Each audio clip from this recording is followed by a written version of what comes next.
I'm Jacob Carmen. I'm Calloway. And this is our organic chemistry video describing alkenes and alkanes reactions. Featuring Daajyah Perry and Michelle Powers. This is alkene. Notice the double bond between the carbons. And this is an alkane. Notice the single bond between the carbons. This is a video about the reactions of alkanes and alkenes. First, we're going to give you a brief description of the two so that you have an idea of what the two molecules are made up of. Alkanes are single covalent bonds joining, as shown here, whereas alkenes have one or more double bonds joining the carbons, as shown here. The similarities between the two are they're both hydrocarbons, meaning that they're both bonded between hydrogens and carbons. Next, we're going to describe the difference between the reaction of alkanes and alkenes. Starting off, we're going to start with alkanes.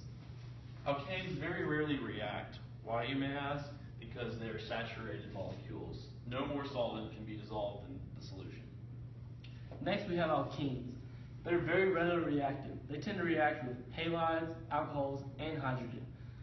As of that, the reason is they're unsaturated, which means there's more solute yet to be dissolved into the solvent.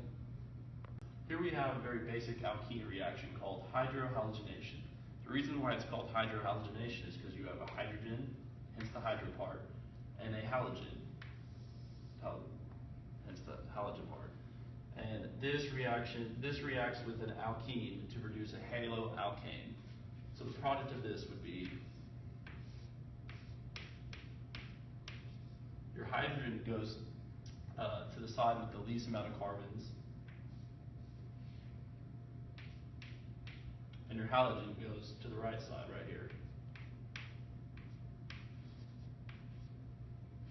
Okay. One of the most common reactions for alkenes is a hydrohalogenation. A hydrohalogenation is when a hydrohalic acid reacts with an alkene, resulting in a haloalkane. For the product of this reaction, the double bond gets kicked out by the hydrogen and the bromine to form the hydrogen on this left side because it has the least amount of carbons, and the bromine on this side.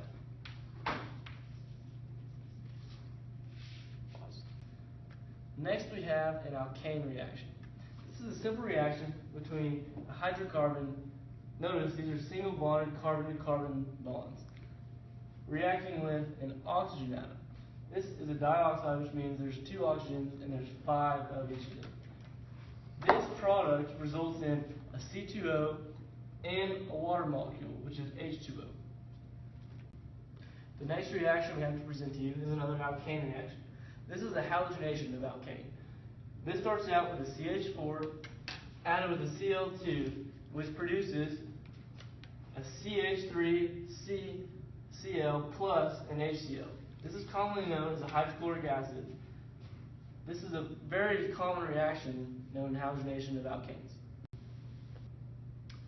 The next alkene reaction is called halogenation. Just like before with hydrohalogenation, it's just halogenation with just a Br2 molecule. In this reaction, the bromine reacts with the alkene to form a bromine down here,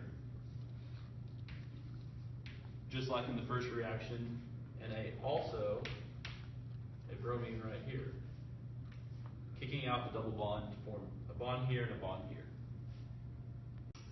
Another alkene reaction is a halohydrin reaction. This is when a halide and alkene react in water.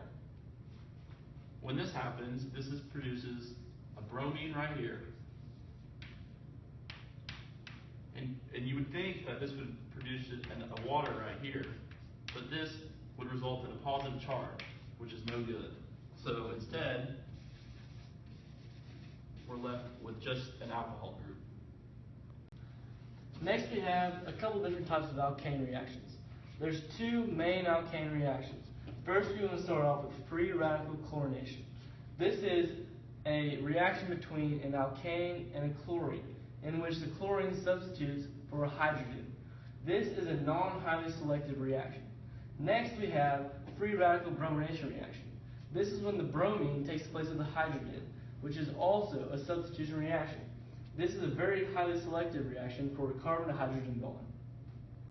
In conclusion, we'd just like to reiterate how alkane and alkene reactions are two totally separate reactions with two totally different qualities.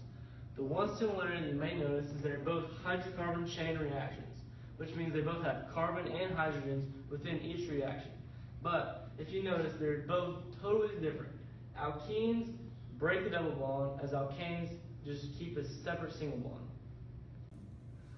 Again, to reiterate another difference between alkanes and alkenes, another distinct quality of alkenes is that they very commonly go through combustion reactions as well as various addition reactions, which is another very distinct quality from alkanes. Again, to reiterate another difference between alkanes and alkenes, another distinct quality of alkenes is that they very commonly go through combustion reactions as well as various addition reactions, which is another very distinct quality from alkanes. Have you ever heard the wolf cry to the blue corn moon, or asked the grinning